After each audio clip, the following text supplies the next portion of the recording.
Assalamualaikum warahmatullahi wabarakatuh. Kami dari kelompok 7 yang beranggotakan saya, Sania Kolina Azharo, dan Muhammad Haidar Hasan akan mempresentasikan tentang pelaksanaan dan penyusunan progres report proyek. Yang pertama yaitu pengertian pelaksanaan proyek. Apa sih pelaksanaan proyek itu? Yang pertama, proyek itu adalah suatu usaha sementara yang dilaksanakan untuk menghasilkan suatu produk atau jasa yang unik.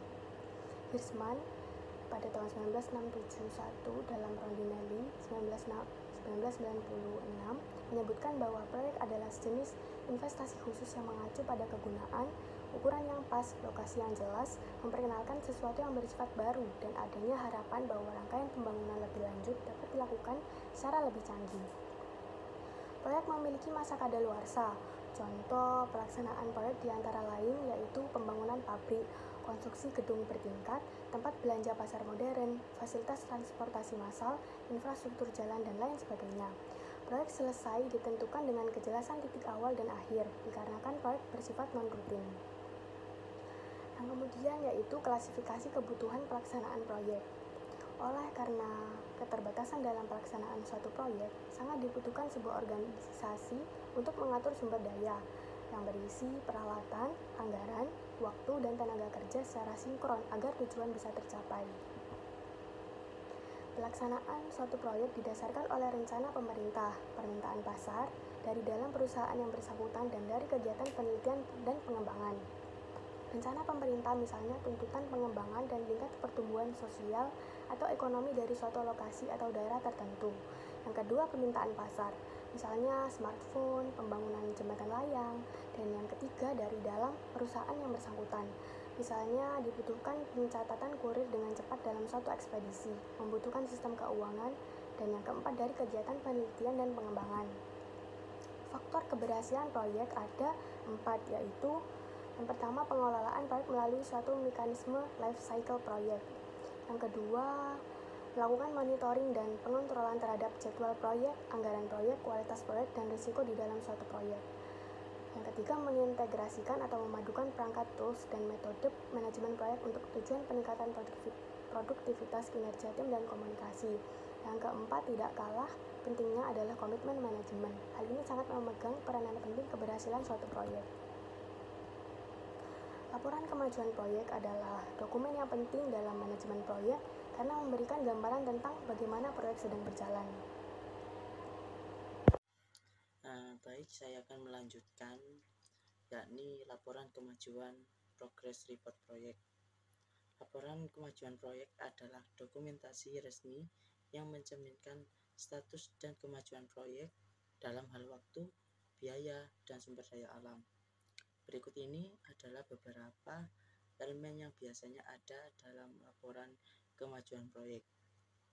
Yang pertama adalah informasi dasar proyek, yang kedua ringkasan eksekutif, yang ketiga jadwal proyek, yang keempat anggaran proyek, yang kelima status tugas dan aktivitas, yang keenam resiko dan hambatan, yang ketujuh pertemuan dan komunikasi, yang kedelapan milestone dan prestasi, yang kesembilan rekomendasi, dan yang kesepuluh adalah lampiran. Selanjutnya, pentingnya laporan kemajuan proyek. Yang pertama adalah mengukur kemajuan, yang kedua adalah pengambilan keputusan, yang ketiga adalah pengendalian risiko. Apa yang harus termasuk dalam laporan kemajuan proyek? Yang pertama adalah ringkasan eksekutif, yang kedua adalah tujuan target, yang ketiga adalah jadwal dan rencana, keempat anggaran dan biaya, yang kelima lingkup proyek, yang keenam risiko dan masalah, yang ketujuh pengembangan sumber daya, yang kedelapan pencapaian milestone, yang kesembilan grafik dan grafis. Selanjutnya, kurva ini disebut sebagai kurva S karena berbentuk huruf S. Hal ini disebabkan oleh yang pertama, pada tahap awal kurva agak landai. Hal ini dikarenakan pada tahap awal kegiatan proyek relatif sedikit dan kemajuan pada awalnya bergerak lambat. Yang kedua adalah diikuti oleh kegiatan yang bergerak cepat dalam kurun waktu yang lebih lama. pada tahap ini terdapat banyak kegiatan proyek yang dikerjakan dengan volume kegiatan yang lebih banyak. Yang ketiga adalah pada tahap akhir kecepatan kemajuan menurun dan berhenti pada titik akhir di mana semua kegiatan proyek telah selesai dikerjakan. Selanjutnya, cara membuat laporan kemajuan proyek yang efektif, yaitu jadwal rutin. Yang kedua, jelas dan ringkas. Yang ketiga, data yang akurat. Yang keempat, visualisasi. Yang kelima, fokus dan poin utama. Yang keenam, sertakan solusi. Selanjutnya, berikut adalah praktik penggunaan kurva S dalam menyusun laporan kemajuan proyek. Yang pertama adalah persiapkan data. Yang kedua, rencanakan kurva S. Yang ketiga, buat grafik kurva S. Yang keempat, tentukan garis referensi. Yang kelima adalah data aktual. Yang keenam adalah analisis varians. Yang ketujuh, sertakan informasi tambahan. Yang kedelapan, intersepsi dan kesimpulan. Yang kesembilan, update grafik secara berkala. Yang terakhir, lampirkan laporan kemajuan proyek. Selanjutnya, penggunaan kurva S dalam menyusun laporan kemajuan atau progress report proyek. Kurva S adalah alat yang berguna dalam menyusun laporan kemajuan proyek ini. Proyek ini digunakan untuk menggambar progres proyek seiring berjalannya waktu.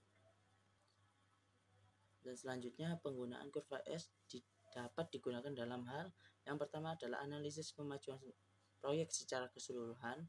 Yang kedua, analisis kemajuan untuk satu unit pekerjaan atau elemen-elemennya. Yang ketiga adalah untuk menyiapkan rancangan produksi gambar, menyusun pengajuan pembelian